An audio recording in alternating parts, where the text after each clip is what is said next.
So, Hemal, can you talk about your filmmaking team and how you came together and what brought you to the subject? Okay, thank you so much. So the idea for this film was born in 2008.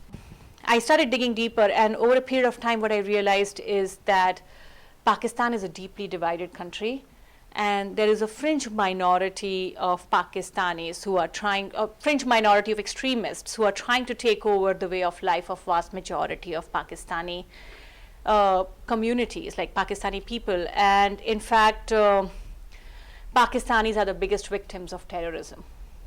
So what I wanted to do was, I wanted to make a film about the ideological conflict that is shaping modern day Pakistan. And so I went with this simple idea that I'll go to Pakistan and I'll make a film on some students from a regular school and some students from a madrasa, and see how their education shapes the way they see the world. It was a mere coincidence that the two children that I ended up following, Zarina and Talha, they both were the students of the Red Mosque. And so the Red Mosque was this common glue between the two of them. And it also became very clear very quickly that we needed to dig deeper into the Red Mosque, and we needed to get inside the Red Mosque.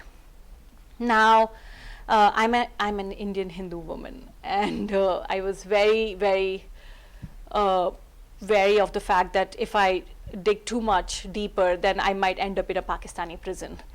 So I didn't want to do that. So I collaborated with a very amazing filmmaker, Muhammad, who is not with us here.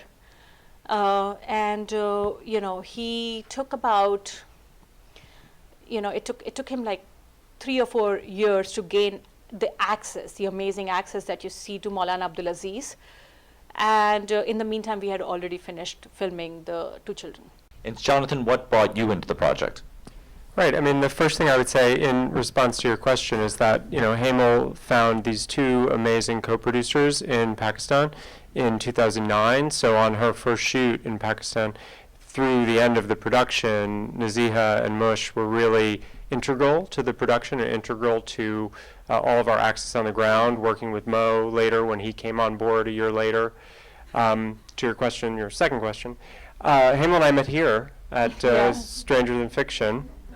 So we were talking about her film in 2009, and then she did her first shoot and came back, and you know, she was talking with a few other filmmakers, and I felt that, you know, her passion was really inspiring, and that you know, there was an idea here that really we could work on together, and that would be worth maybe putting aside some of my directing projects for a while to help get this film made.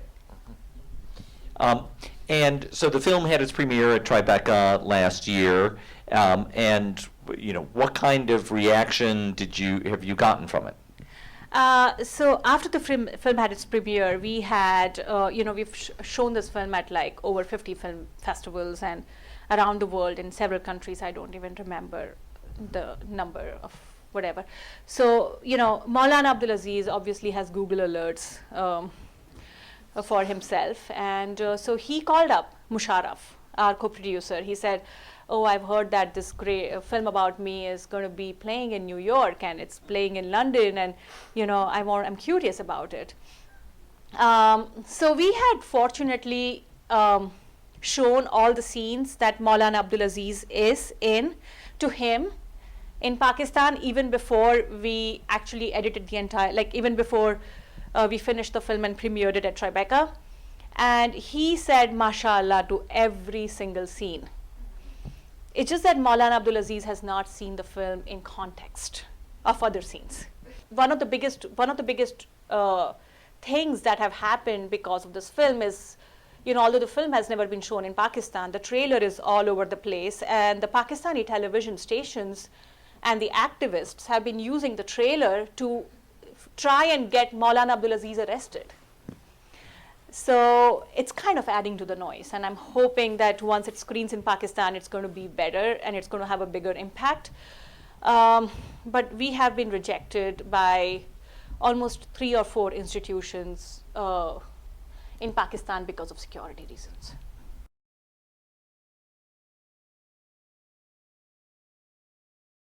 the thing is that once I started digging deeper, I realized that the problem is not us versus them. The problem is them within. Like the war that you see in Pakistani society today within is much fierce than the war that we see, the attacks that you see outside. It's actually the people in Pakistan who are the biggest victims of extremism. And once I had that realization, I really just wanted to focus on the struggle within their own society and their own country. And I also was very clear, like, that's why in my film there are no outside players. It's not a single person is outsider. Parvez Woodboy is Pakistani, Tariq is Pakistani, so it also, like, I also had this realization that if this war on terror can ever be diffused, I don't think war on terror can be won, but I think it can be diffused. It can only be diffused by the societies in which it is being fought. Like, it can only be diffused by the believers themselves, because they have to fight it out. We just cannot fight them. So I think, yes, you're right, that it shifted in that direction.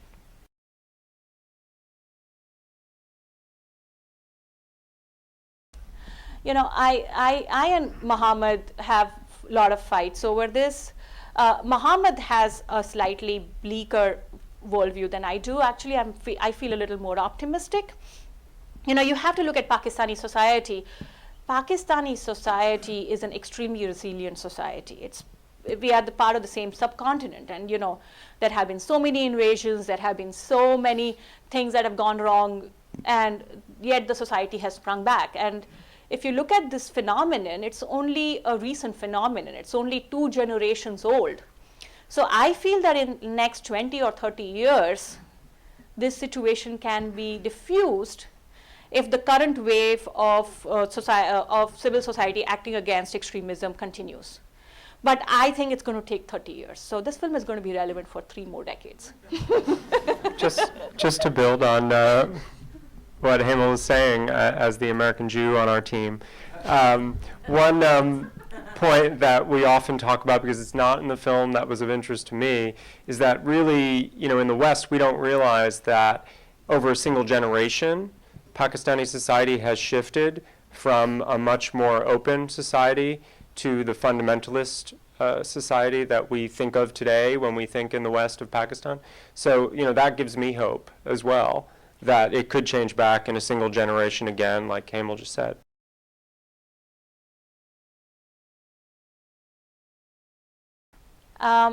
Muhammad,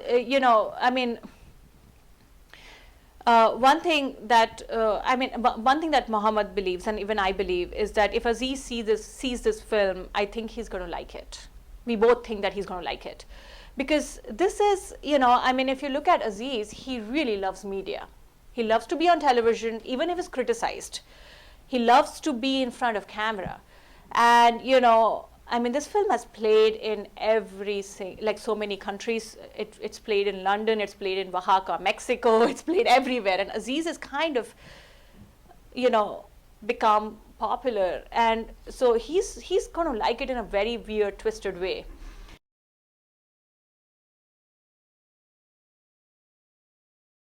The film took 1.5 years to edit. And, So yes?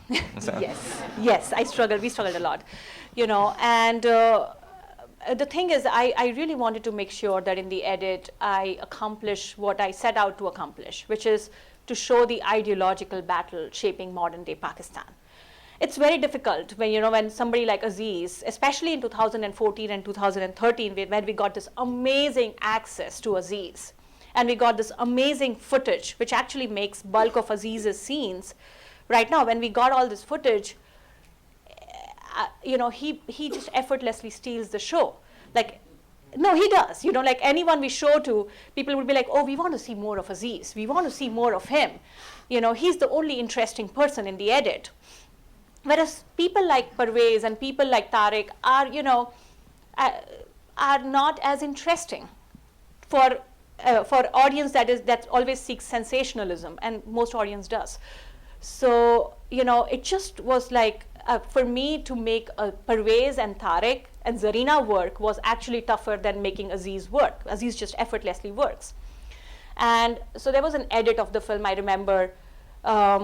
We screened it to a couple of friends. Everybody loved it. It was very Aziz heavy.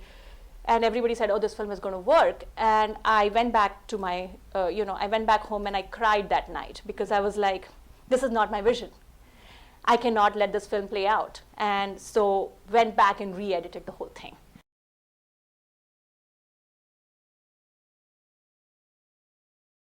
Big question.